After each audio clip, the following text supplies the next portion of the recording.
BJP अपनी ही जाल में फंस गई। राहुल गांधी के समर्थन में उतरे प्रशांत किशोर, एनडीए में चिंतन, होने लगा मंथन।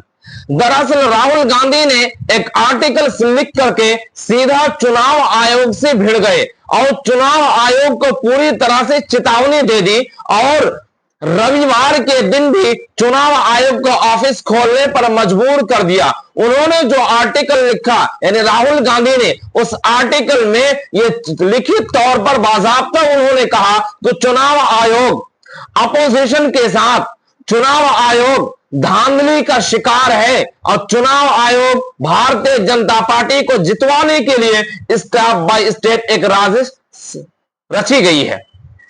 चुनाव आयोग के ऊपर जिस तरह से सवालिया निशान खड़ा होता है, वो सवालिया निशान पर अब तक किसी तरह की कोई जवाब नहीं आया, जिसके लिए बिहार से प्रशांत किशोर जो जन स्वराज पार्टी के कार्यकारिणी है, जो अध्यक्ष है, उन्होंने सीधा तौर पर कहा कि राहुल गांधी ने जो कुछ कहा उनका जवाब चुनाव आयोग को देना चाहिए और भारत सरकार को इसका स्पष्टीकरण किया जाना चाहिए। सबसे पहले मैं आपको वो ट्वीट दिखाता हूं जिस ट्वीट में राहुल गांधी ने सवाल खड़ा किया और चुनाव आयोग से भिड़ गए। उन्होंने एक ट्वीट में लिखा कि 2024 का महाराष्ट्र विधानसभा चुनाव लोकतंत्र में धांधली का ब्लूप्रिंट था।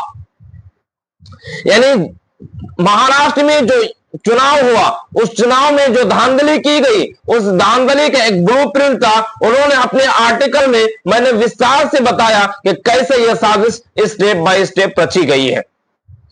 यानी चुनाव आयोग पर सवालिया निशान खड़ा करते हुए उन्होंने सीधा तौर पर यह कहा कि यह पूरी तरह से एक साजिश के तहत काम की जा रही है और चुनाव आयोग की घेराबंदी की जा रही है सरकार की तरफ से।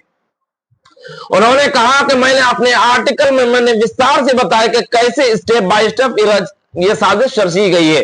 स्टेप 1 में उन्होंने लिखा कि चुनाव आयोग की नियुक्ति करने का पैनल पर कब्जा। उन्होंने सबसे पहले चुनाव आयोग पर कब्जा किया। दूसरा स्टेप, वोटर लिस्ट में फर्जी मतदान जोड़े गए। तीसरा, मतदान प्रतिशत बढ़ा चढ़ाकर दिखाए गए। चौथा, जहां बीजेपी को जिताना था वहां टारगेट करके फर्जी वोटिंग कराई गई। स्टेप 5वां में सबूतों को छुपा दिया गया। ये 5 स्टेप उन्होंने सीधा तौर पर लिखित आर्टिकल में छापा है और आर्टिकल अखबारों में गर्दिश कर रहा है और उन्होंने ट्विटर हैंडल पर सीधा तौर पर यह कहा कि पूरी तरह से इनका स्पष्टीकरण किया जाना चाहिए। अब मैं बात करता हूं बिहार के प्रशांत किशोर की। अब प्रशांत किशोर ने उनके समर्थन में जो कुछ कहा उनके बारे में अब आप सुनिए कि विपक्ष के लोग कई समय से, पिछले कई वर्षों से विपक्ष के लोगों ने अलग अलग समय पर यह आशंका जाहिर की है।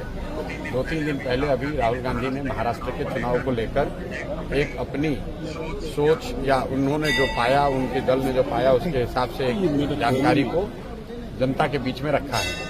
मुझे ऐसा लगता है कि कांग्रेस, चूंकि यहाँ मुख्य विपक्षी दल है देश के स्तर पर, राहुल गांधी विपक्ष के नेता हैं और उन्होंने अगर चुनाव की प्रक्रिया पर लिखित में एक बड़ा सवाल खड़ा किया है तो चुनाव आयोग और उससे संबंधित एजेंसियों को स्पष्ट करना चाहिए ताकि जनता के किसी भी वर्ग में ये आशंका न रहे, चुनाव की पारदर्शिता, उसकी शुचिता पर कोई प्रश्न चिन्ह न उठे। इसकी जिम्मेवारी चुनाव आयोग की है, क्योंकि चूंकि ये प्रश्न सिर्फ कोई बाइट के जरिए से नहीं उठा है।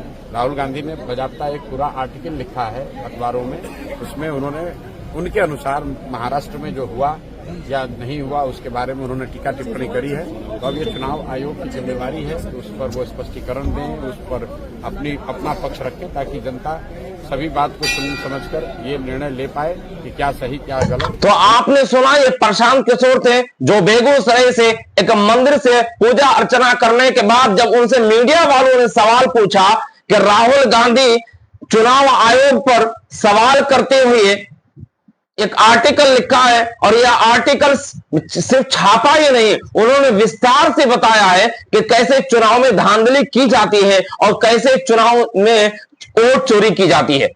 इन पर प्रशांत किशोर ने कहा कि सीधा तौर पर स्पष्टीकरण देना चाहिए ताकि जनता का विश्वास चुनाव आयोग पर कमजोर ना हो।